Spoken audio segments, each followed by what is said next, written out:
Herkese salam uşaqlar. Bugün sizinle birlikte bu kitabdan səhifə 45-dən 25-ci suala baxacağıq. Bu sual mənim kitabımda ulduzlu sualdır. Gəlin keçək izahatına. Birinci növbədə mən sizin üçün qeyd edeyim.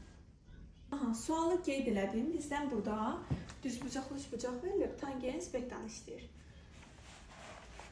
Biz burada ilk növbədə alfa plus bettanı, yəni ümumi bucağı qamma kimi qeyd edirik. Alfa plus beta bərabər olsun qammaya. Düzdür? Bəs beta bucağını tapmaq üçün nə edərəm? Betamız da bərabər olar. Qamma ümumidən çıxaram bu alfanı. Qalar beta. İndi mən gəlin bir tangens qammanı tapım, bir də tangens alfanı tapım. Çünki tangens beta bərabərdir tangens bettanın yerinə bu ifadəni götürüb yazıram. Qamma çıxılsın alfa. Bunun da açılışı dəyərin kitabına baxsınız, qayda kitabına. Bu qeyd olunub trigonometriya mövzusunda. Yəni bütün qaydalarda var bu düsturlar. Əgər bilmirsinizsə də qayda dəftərinizə qeyd edin ki, bunun açılışı bu şəkildədir. Tangens qamma çıxılsın tangens alfa bölünsün 1 plus bunların hasili. Tangens qamma vurulsun tangens alfa. Baxın görün bu düsturda bizə nə lazımdır? 1 lazımdır tangens qamma. 1 lazımdır tangens alfa.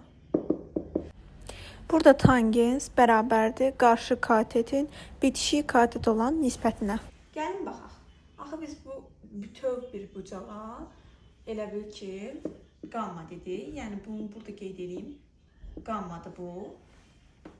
5, 1.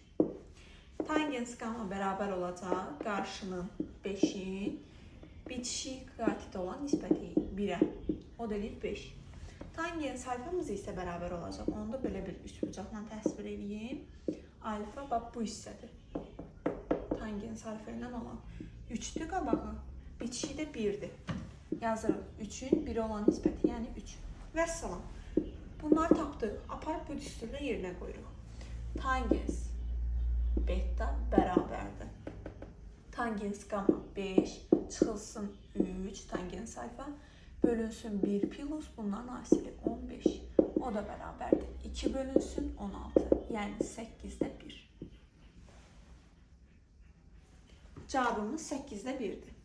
Əgər siz bu tip belə trigonometriyaya aid olan sualı bilsəniz, yəni bu sual çox qəşəng sualdır.